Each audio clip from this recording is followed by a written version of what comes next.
tardes para todos. ¿Cómo están? Bienvenidos a Esta Boca es Mía, en vivo como todas las tardes. Convocaron a paro 24 horas desde FENAPES por la agresión a una profesora. Está en el protocolo del propio sindicato que ante cualquier agresión la respuesta será un paro. ¿Están de acuerdo? No, absolutamente no. Yo comentaba incluso ayer en Facebook que ya podemos llegar al extremo de que, del mismo modo que en nuestra época los vivos mandaban amenaza de bomba para no tener que ir a un examen, ¿se acuerdan que eso pasaba en nuestra época? Que era muy duro, además, porque era una época en que había amenazas de bombas reales.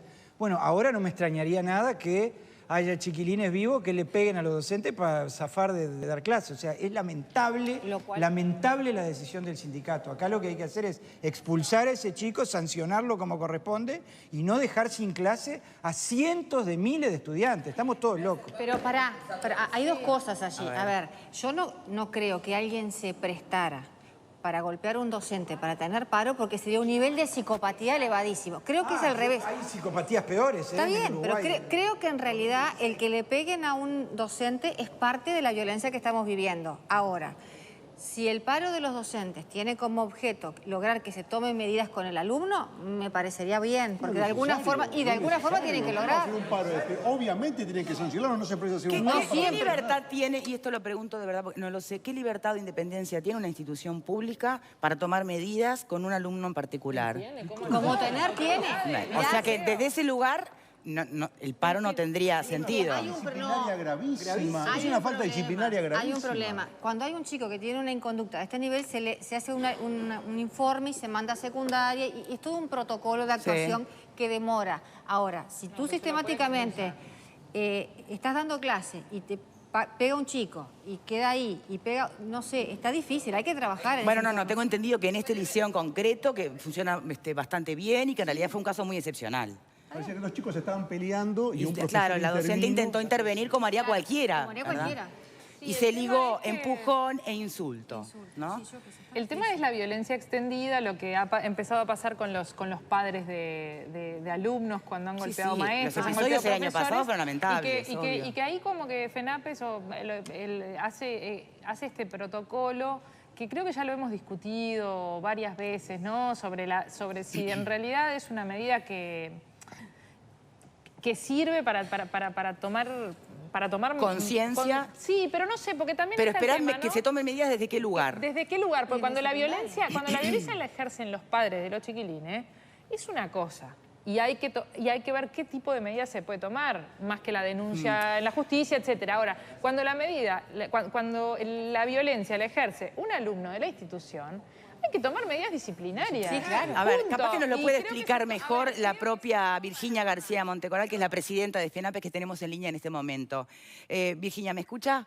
Sí, cómo no, ¿cómo le va? Muy bien, gracias por aceptar esta comunicación. Por favor. Estamos tratando de entender, al margen del espíritu del protocolo que tiene el propio sindicato ante situaciones de agresión y de violencia, entender esta medida, porque puede ser cuestionada, digamos, porque deja sin clase a muchos otros chicos que poco tienen que ver con este episodio aislado, ¿no?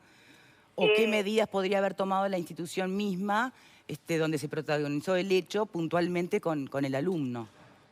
La institución misma puede tomar una serie de medidas que están, digamos, en las legislaciones y están en la lógica de cualquier educador. Bien. El tema es que nosotros hemos denunciado, estamos trabajando, sin ir más lejos.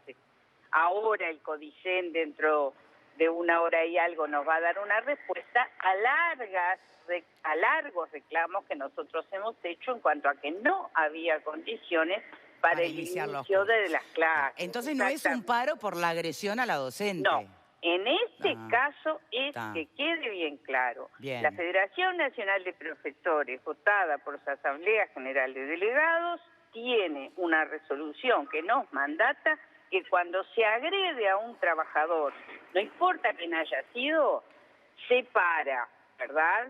O sea, se hace un paro general de 24 horas en todo el territorio nacional. Esa medida también la toman otros sindicatos, porque no se puede admitir la agresión a un trabajador, sea de donde sea, y el Estado tiene que dar las garantías para que eso no suceda. En este caso, el Estado no ha dado las garantías para que eso no suceda, porque además ocurre en una institución donde hay prácticamente una cefalía en la dirección, ¿verdad?, por una situación que las autoridades le podrán explicar, porque además es un lugar donde falta personal, donde falta adscriptos, donde hay una psicóloga para más de 700 muchachos, y hay algunos chicos, como el caso no es tan sencillo opinar, ¿verdad? Yo algo escuché cuando usted, antes de que usted me diera la palabra.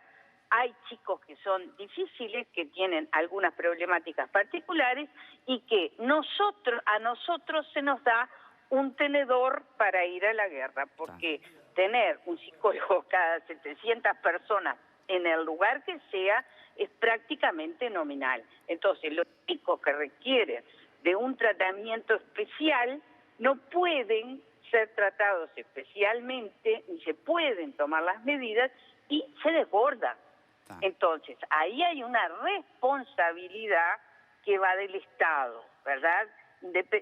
Otra cosa, si esa misma situación, si llegara a la agresión, se hubiera dado en otras circunstancias. O sea, si usted tiene un chico que se porta mal, que se desborda, que se toma los golpes de puño, cosa que ha ocurrido, no sé, desde los griegos más o menos, ¿verdad?, si usted tiene una situación así, puede actuar disciplinariamente, pero para eso la institución tiene que estar armada, que no está, ¿verdad?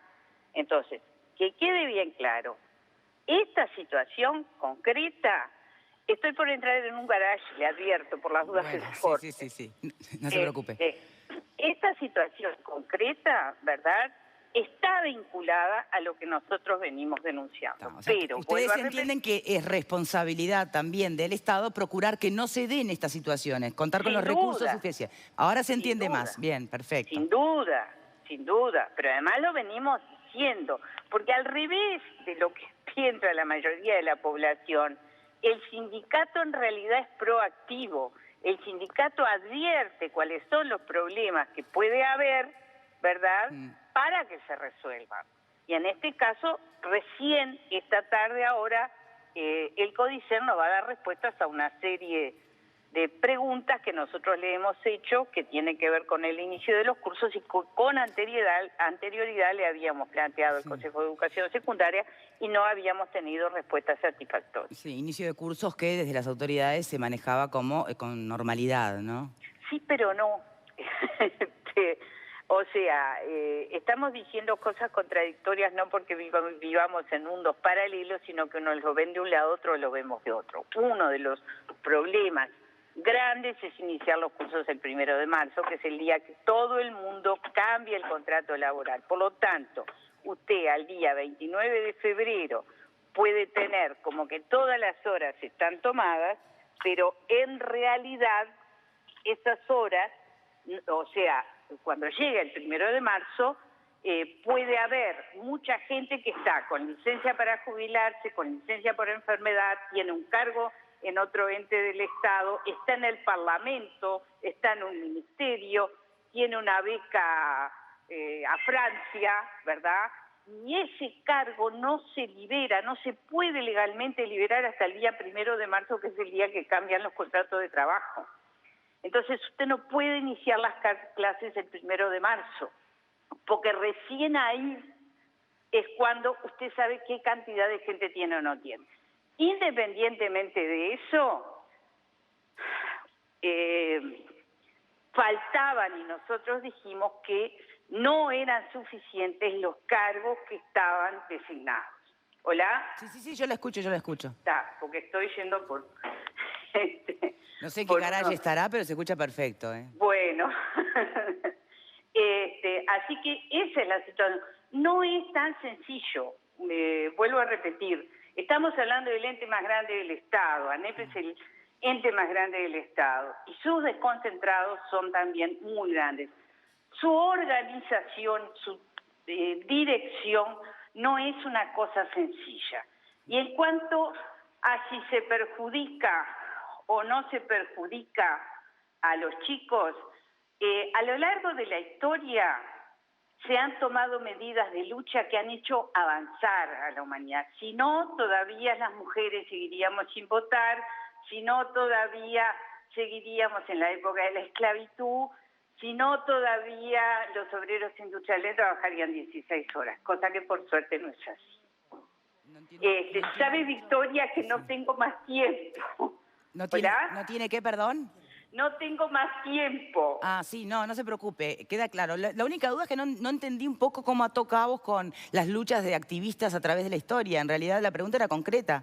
Si no cree que los alumnos en la corta se terminan perjudicando siempre. No, pienso que no, porque en el sentido histórico, ¿verdad?, luchar siempre significa un avance, ¿verdad? O sea, nosotros tomamos esta medida, porque si no tomamos esta medida, además de estar resuelta, tomamos esta medida para que se resuelva una situación que obstaculiza en realidad mucho más.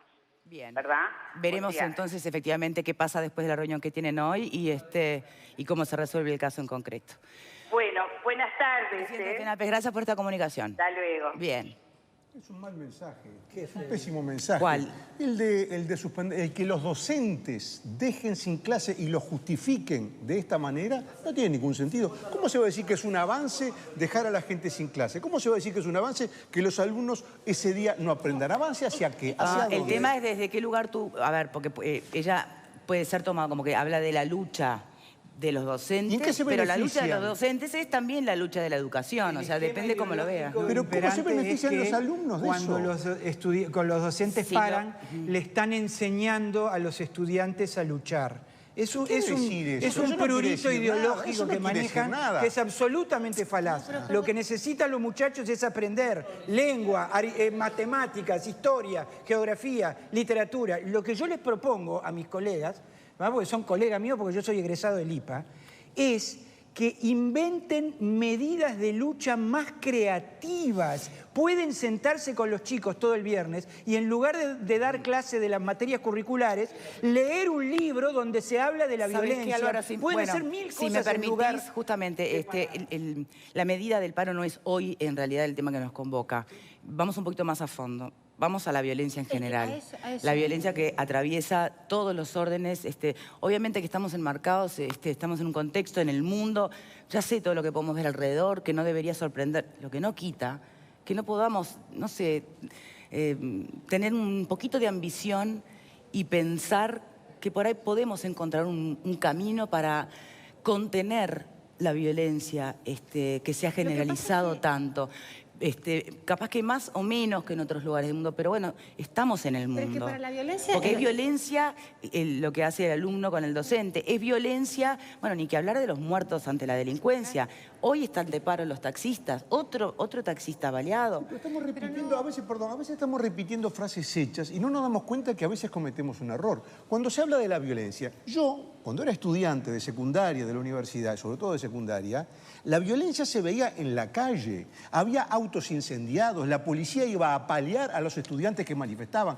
¿Y saben cuál era la medida que tomaban los profesores? Y quiero recordar a mi queridísimo profesor de historia, José Cledo Williman. En medio del gran desastre que había en aquel momento, ¿qué hacía el profesor Williman? Daba contracursos, nos invitaba a su estudio jurídico, nos sentaba, como dice Álvaro, a todos los estudiantes y nos daba clases de historia. Nos enseñaba, no se quedaba en la clase, no nos dejaba tirados en la calle. Y había violencia. ¿Y cuánta violencia había? Los que son de mi generación lo pueden recordar. Autos incendiados, ómnibus apedreados, vidrieras rotas, estudiantes apaleados, la policía en la calle, caballos persiguiendo policías. Eso era violencia. Y sin embargo se enseñaba. Pero tú decís que hoy no asistimos a un tipo de violencia... Matan taxistas, le pegan a los profesores. Es otra violencia. Es la violencia sin sentido, si se quiere. Porque en aquel momento, por lo menos, uno puede decir, bueno, ¿La violencia tiene justificación en algún momento? ¿Cómo? ¿La violencia tiene justificación? Era la clase media que se involucraba en luchas políticas, quizás por caminos que obviamente no son compartibles, pero estaba involucrada reclamando más presupuesto para la enseñanza y el país vivía otra situación política. La violencia que se vive hoy está nomás violencia, pero es de otro nivel. Hoy afecta a los pobres, hoy afecta a la chica que se suicidó en el Vilar de Boa, esa familia, afecta a la familia de los taxistas, de los almaceneros baleados, de los que trabajan en las estaciones de servicio, de los más humildes de la sociedad. Esa violencia es la que está afectando hoy. Perdón, pero creo que es totalmente distinto el escenario. A ver, vamos a separar las cosas. La violencia en aquel momento respondería a las cosas que tú decís. La violencia de hoy es una cosa que es un fenómeno que está extendido por todo el mundo. Entonces, había estudiantes muertos. Está bien, pero responde a otras variables. Entonces me parece que el error coincide con querer meter todo el problema dentro del centro educativo. A nivel mundial se ha visto que cuando vos tenés una población que es reducida generalmente de alumnos que son complicados, lo que se hace es darles un centro de educación paralelo donde se les trate su problema y no dejarlos insertos en todos los demás para que no haga el famoso fenómeno contagio. El problema no se arregla metiendo al psicólogo adentro del liceo y el reclamo permanente de psicólogos y esto y lo otro. No, a ver, tenemos chicos que tienen problemas de conducta, que vayan a instituciones para esa gente especializada y que deje la institución común para los chicos comunes. Hoy sería inviable que un docente llevara alumnos a su casa porque se la destrozan, porque tenés toda la población mezclada. Tendría que hacer una clasificación de qué estudiantes pueden seguir el sistema tradicional y qué otros tienen necesidades diferentes. ¿Por qué? Porque la sociedad cambió, porque vienen de hogares deshechos, con problemas de adicciones, con problemas de violencia doméstica y necesitan una contención diferente que el Instituto Común no se la puede dar, no está preparado. Entonces, eso es lo que se quejan los docentes. Bien, pero insisto en salirnos exclusivamente de la violencia asociada a los episodios que puedan darse vinculados a educación. Sí. Pensemos en la calle, pensemos en las redes. Pensemos en cada uno de nosotros y en nuestras actitudes. Todo el tiempo son actos de violencia entre personas o entre grupos. Todo el tiempo. Esto que pasa con el taxista baleado, con 2 taxistas baleados en una semana, esto que pasa ahora que cuando van a robar a una persona no le roban, directamente le tiran y después van y le roban. Eso es una violencia creciente que está presente en nuestra sociedad y está presente en todas las sociedades occidentales, por lo menos afuera ya es otro asunto que ni lo hablamos, pero es un fenómeno que está creciente en todos lados y eso se extiende a todos los estratos de la sociedad. Se extiende a las redes cuando además hay violencia amparada en el anonimato, se extiende a los centros educativos cuando los chiquilines se pelean entre ellos y cuando una profesora va a separar, le pegan a la profesora. Sí, o cuando los padres de alumnos van y le pegan a los padres de los alumnos escolares que van y le pegan a las maestras. O sea, decir que hoy no vivimos una situación de violencia creciente y que abarca a todos los sectores de la sociedad, no solamente a los más pobres. Tal vez nosotros vemos que los más pobres están más vulnerables ante determinado tipo de acciones delictivas que hemos visto en los últimos días, o las personas que trabajan en la calle, las personas que trabajan al público, etcétera. Pero la violencia está en todos los estratos de la sociedad, en todos. Me parece que es un fenómeno que no deja afuera a nadie. O sea, no deja afuera a nadie. Y es un fenómeno que se puede de alguna manera, no sé si detener la expresión, pero relentear, o sea que... No sé. Está ligado a la pérdida de centralidad de la autoridad en la sociedad. Claramente. O sea, pensemos en lo micro. Pensamos en la sociedad, es lo macro. Pensemos en lo micro. En un grupo pequeño de seres humanos. Personas en un trabajo, en un taller, una familia, un salón de clase. Pensemos cuando la autoridad pierde la centralidad. Pensemos una clase donde el profesor ya no dirige, donde el profesor ya no puede imponer la disciplina. El famoso tirar la gomita, ¿verdad? Que todos hacíamos cuando éramos chicos, el tirar el avioncito. Imagínense que no hubiera un docente que ejerciera la autoridad o que se cruzara de brazos y viera cómo ese grupo de jóvenes siguen tirándose papelitos. De los papelitos van a pasar otra cosa. Imaginemos en una familia, cuando los hijos no acatan, digamos, los lineamientos que reciben de los mayores. ¿Cuál es el clima que se vive en un pequeño grupo humano cuando la autoridad deja de ser ejercida? Bueno, eso es lo que está pasando en la sociedad. Es decir, la pérdida de centralidad del principio... Pero ¿y acaso no hay casos y ejemplos, pero no hay ejemplos de sobra también que cuando la autoridad es ejercida en demasía se genera otro tipo de violencia? No, pero el principio de autoridad es algo natural, está en la naturaleza. ¿Qué pasa con las jaurías de perros? Hay un perro que es el líder y el que se aparta del liderazgo de ese perro sufre las consecuencias. El alfa. Y se va a alinear. Pasa en todos los grupos, animales y humanos. Ahora, parece que descubrimos que la autoridad autoridad es una cosa mala, se le reviste de autoritarismo y entonces es una cosa... Por supuesto que es malo el autoritarismo, por supuesto que la autoridad ejercida sin control legal es una cosa perniciosa, por supuesto que todo eso es así. Ahora, hemos avanzado tanto que se niega el concepto legítimo de la autoridad, porque no hay grupo humano que funcione sin autoridad. No funciona una comisaría, no funciona un canal de televisión, no funciona un cuadro de fútbol sin autoridad. ¿Cómo va a funcionar la sociedad sin autoridad? Porque el Estado es un contrato que hacemos todos para decidir quién nos gobierna. Pero el tema es la autoridad cuando está mal ejercida. Y ahí es cuando viene tal vez los autoritarismos y ese tipo de cosas. Cuando se ejerce mal la autoridad, porque para ejercer la autoridad no es necesario ejercerla con violencia, no es necesario ejercerla directamente con gritos, con malos tratos, no es necesario nada. O sea, la autoridad puede ejercerse de una manera absolutamente natural y positiva. El problema es cuando se ejerce mal la autoridad y el problema es la confusión a veces en creer que ser más duro es mejor, que no dialogar o que dialogar es no ejercer la autoridad, cuando en realidad una autoridad puede, por el camino del diálogo, llegar a la solución. El problema yo creo que es el mal ejercicio del rol para el que las personas están destinadas. O sea, si a ti te eligen director de algo, bueno, vos tenés una responsabilidad siendo director de algo y esa responsabilidad también pasa porque no se te vaya de las manos, y el irse de las manos es ejercerlo con violencia, ejercerlo con autoritarismo y no poder llegar a quien vos tenés que llegar. ¿Y se nos fue de las manos a todos como sociedad la violencia? Se fue. Vamos al tape de presentación, director, y lo analizamos después.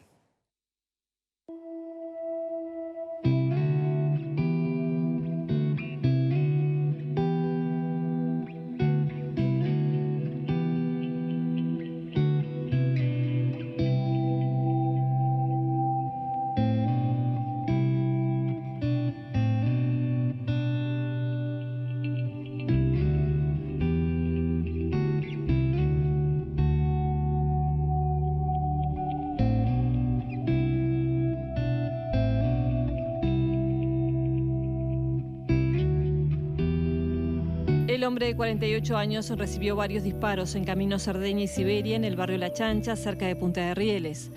La policía investiga el caso y aún no se saben las causas del ataque. La recaudación y sus efectos personales quedaron en el lugar. Están tras la pista de un joven que estaría involucrado en otros hechos violentos. Una mujer que fue testigo ya declaró ante la policía y habría otro testigo en el batallón Florida, ubicado frente a donde ocurrió el ataque. El taxista fue atendido en la Policlínica de Malinas en Punta de Rieles y luego fue trasladado al sanatorio del Círculo Católico, donde está internado en estado grave.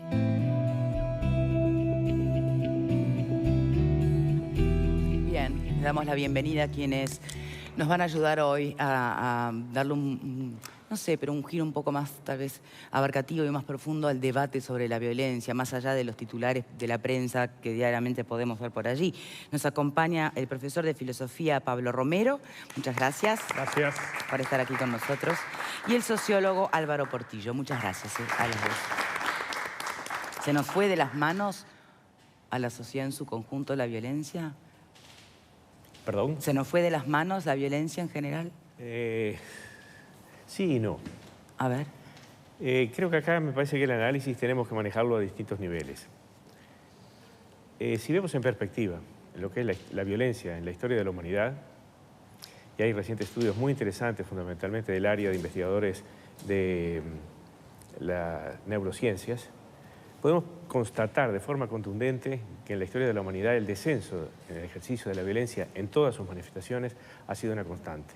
Y una constante importantísima. Esa línea en descenso de la violencia tiene la forma de un serrucho, con alzas y con picos que bajan y suben. Y obviamente en las distintas regiones del mundo y en los distintos países tiene también características muy diferentes. Creo que nosotros como país, como sociedad, la sociedad uruguaya, está inserta en esa evolución. Nada más que, de alguna manera, quizás podríamos definir que estamos en el alza del diente del serrucho, que en términos generales viene en bajada. ¿Por qué digo esto? Yo entiendo que se asiste en la sociedad uruguaya a algo muy parecido a lo que ocurrió en la sociedad norteamericana en los años 60 y 70, que fue muy estudiado por las ciencias sociales, y que fue una convergencia de una serie de movimientos de ideas y de culturas de liberación, de aceptación de una serie de tabúes y de estereotipos negativos que estaban insertos en la sociedad, de formato de familia, de sexualidad, de derechos civiles, y que ese estallido, que fue exitoso en el reconocimiento de los nuevos derechos, se acompañó de una suerte de desmembramiento molecularmente entendida al conjunto de la sociedad. Y eso llevó a que existiera en la sociedad norteamericana en los años 70 una enorme violencia desatada, unos índices de criminalidad prácticamente, digamos, inmanejables, para que recién sobre los fines de los 80 y en los 90, por un conjunto de circunstancias que no vienen al caso y que seguramente son muy específicas de los Estados Unidos, todo esto pasara a controlarse y volviera a insertarse en la tendencia al descenso en el ejercicio de la violencia. Pero a ver, usted toma este ejemplo como algo aislado, o en el mundo entero se podría analizar que cada camino, cada lucha en busca de nuevos derechos y más conquistas trae aparejada la violencia en su génesis. Bueno, en este caso, en el caso europeo, de Europa Occidental, pasó algo parecido a los Estados Unidos. Y en el conjunto de América Latina está pasando algo parecido a lo que pasa en Uruguay. En la sociedad uruguaya, ¿qué observamos? Por un lado, observamos básicamente en los últimos 10, 15 años, y más también, un, digamos, reconocimiento generalizado de una cantidad de derechos y una cantidad de nuevas ideas emancipadoras, en el caso de la mujer, en el caso de la sexualidad, en el caso de las relaciones familiares, en el caso de las relaciones interpersonales, que, digamos, que nos ubican en forma muy positiva como un avance realizado en el proceso civilizatorio que como sociedad protagonizamos. El tema es, y ese es el gran problema, y por eso es que la violencia está, y seguramente esté por un tiempo, es que el desmembramiento de los esquemas anteriores tradicionales, que fueron seriamente cuestionados y con argumentos muy sólidos para ser cuestionados, como la familia patriarcal, como la inferioridad de la mujer, como el no reconocimiento, la discriminación, todo esto, la sociedad no fue capaz de establecer un modelo alternativo, un modelo, digamos, que sustituyera a esas pautas de interrelacionamiento, que fue más o menos lo mismo que había pasado en la sociedad norteamericana en esas décadas que mencionaba. Entonces hay una situación un poco de anomia. Llegan jóvenes que no tienen familia. Yo quiero recordar que solamente el 34% de los... ¿Eso es una consecuencia del avance de los derechos? El 34% de los niños y jóvenes que se crían solamente el 34% con sus dos padres biológicos. Bueno, pero eso no puede ser considerado una consecuencia de la conquista. Bueno, pero los hogares monoparentales, idea, es decir, a cargo de una sola persona, que es por lo general la mujer, son aproximadamente un equivalente, 30 y pico %. Tenemos 23% de hogares unipersonales. Es decir, ha habido un desdibujamiento de la familia tradicional sin que exista el diseño y el consenso y la sostenibilidad de una familia alternativa. Ese es el problema. A su vez, desde lo que pueden ser las políticas, encontramos de alguna forma un Estado que está buscando readecuarse a esa situación, pero persiguiendo de atrás el problema. Ocurre en la educación, ocurre en lo que puede ser la seguridad ciudadana, en donde un conjunto de avances, de reestructuras, de nuevos recursos y todo lo demás, no alcanzan para dar una respuesta plenamente satisfactoria a los problemas que existen causados por estas circunstancias. Entonces estamos insertos en un problema. Pero yo creo que, como bien ustedes decían recién, el problema no es el paro de FENAPES o lo que fuera, sino el problema es este. ¿Qué está pasando con nuestra cultura? ¿Qué está pasando con nuestro proyecto cultural? ¿Qué está pasando con los estereotipos acerca de las relaciones interpersonales? Entonces, creo que esta es una tarea en donde estamos involucrados todos y donde el conjunto de la sociedad tendrá que encontrar los caminos para buscar respuestas que nos permitan superar esto, ¿no? Profesor de filosofía, hasta hace un tiempo hablar de violencia era hablar de los violentos, ¿no? Uno como que podía separarse y hablar de los violentos que generan los disturbios. Y hoy, si somos honestos con nosotros mismos, sentimos la violencia adentro, uno reacciona, aunque por ahí no lo llevas al acto, pero se genera violencia en todas las personas. Y la violencia tiene alguna otra posibilidad de generar otra cosa que no sea violencia, desde el punto de vista de la filosofía, ¿no? ¿Qué marco le damos hasta...? El hecho de la violencia, por supuesto que algunos ya lo han planteado y de buena forma, tiene que ver con una cuestión antropológica, digo, en el bicho humano, por decirlo de alguna manera, está presente. Lo que nosotros tenemos que intentar forjar de alguna manera es una cultura antiviolencia, digamos. Yo lo vivo como docente.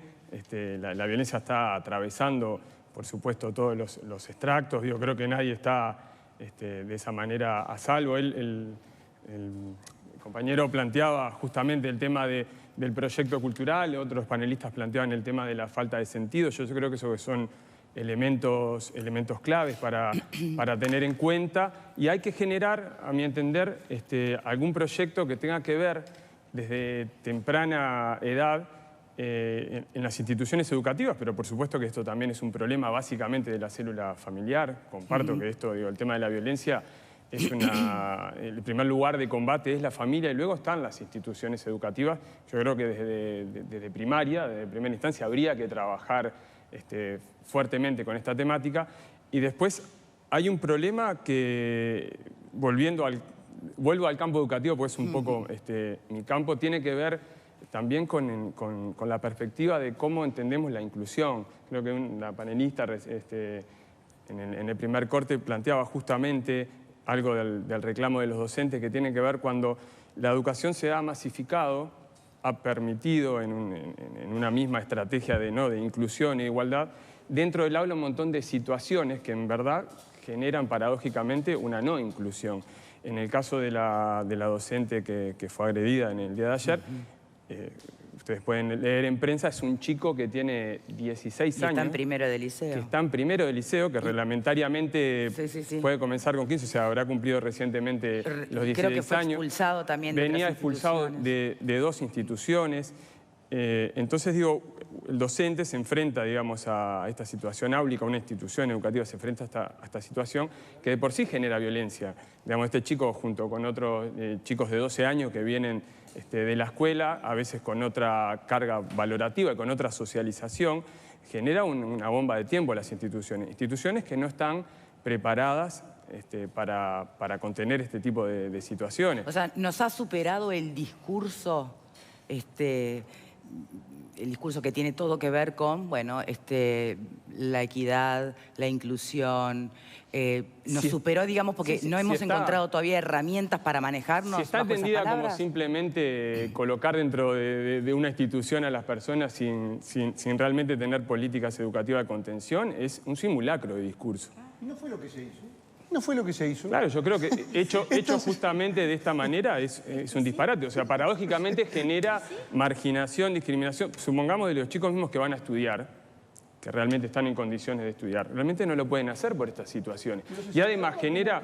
Perdón, pero se celebraba como un triunfo esto que es un desastre. Se celebraba como el triunfo de la inclusión. Miren cómo terminó este invento. La idea no es mala. Lo que pasa es que la implementación... Tiene que estar instrumentada de otra manera. ¿Me permiten bajar a tierra un momento genera formas de violencia económica también.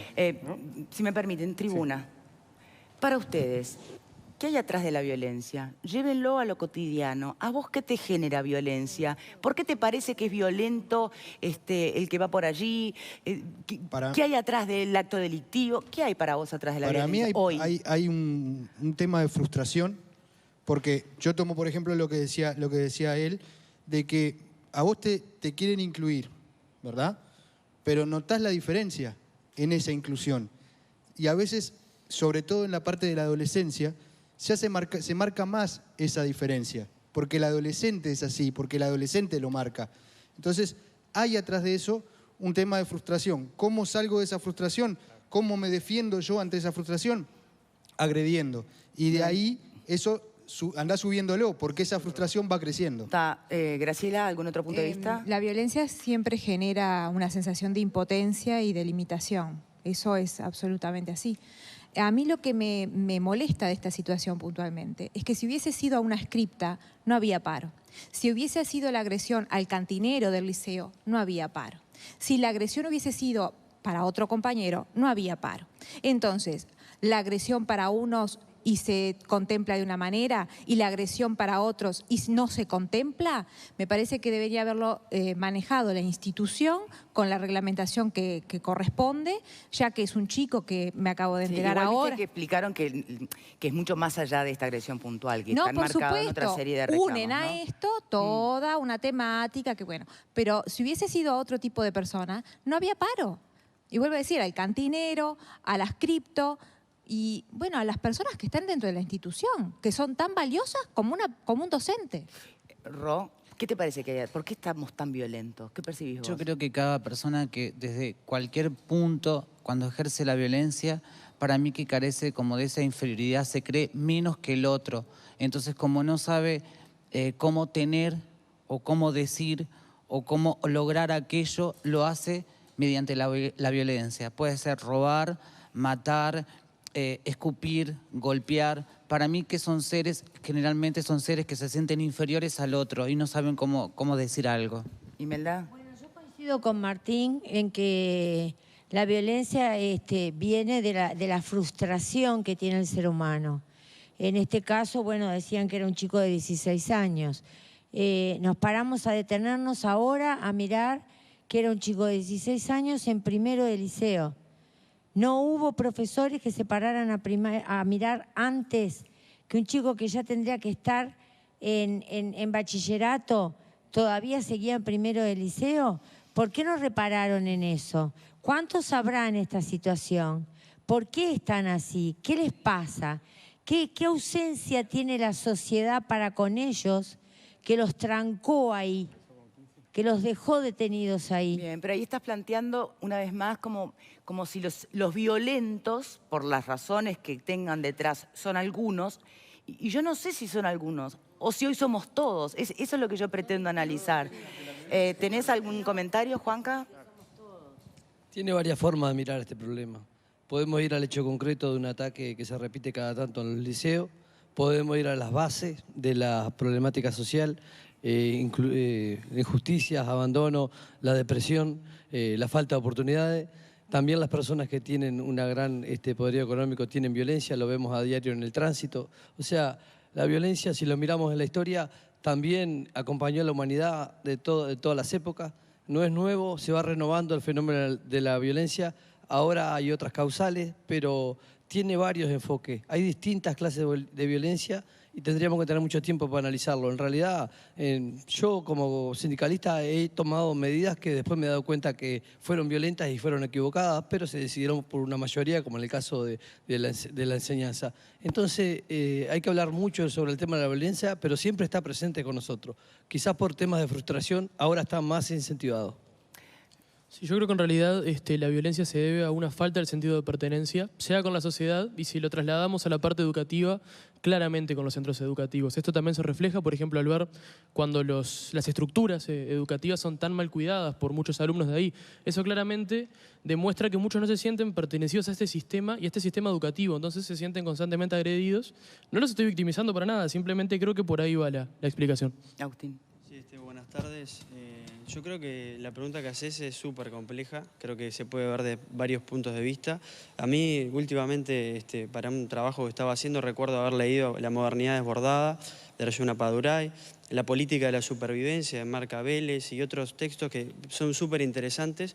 Pero hay un texto de una política uruguaya, una politóloga, que lo hace Amparo Menéndez Carrión, que habla un poco de los avatares de la polis golpeada, y creo que es un texto que nos puede interpelar mucho a cómo estamos ahora, capaz que de una perspectiva más politológica, pero nos explica gran parte de cómo llegamos hasta ahora. Y yo creo que es un tema de corregir y de construir un espacio público donde esté la pluralidad y la igualdad en eso, donde no nos sintamos realmente, como decía Carlos, comparto, o sea, de alguna manera incorporamos, no nos sentimos parte de ese lugar que pasamos todos los días. Y eso también remite a otro concepto que maneja Marc Augé, que habla de los no lugares, aquellos lugares donde en realidad no lo interiorizamos, pasamos y están ahí y no nos sentimos parte de la sociedad.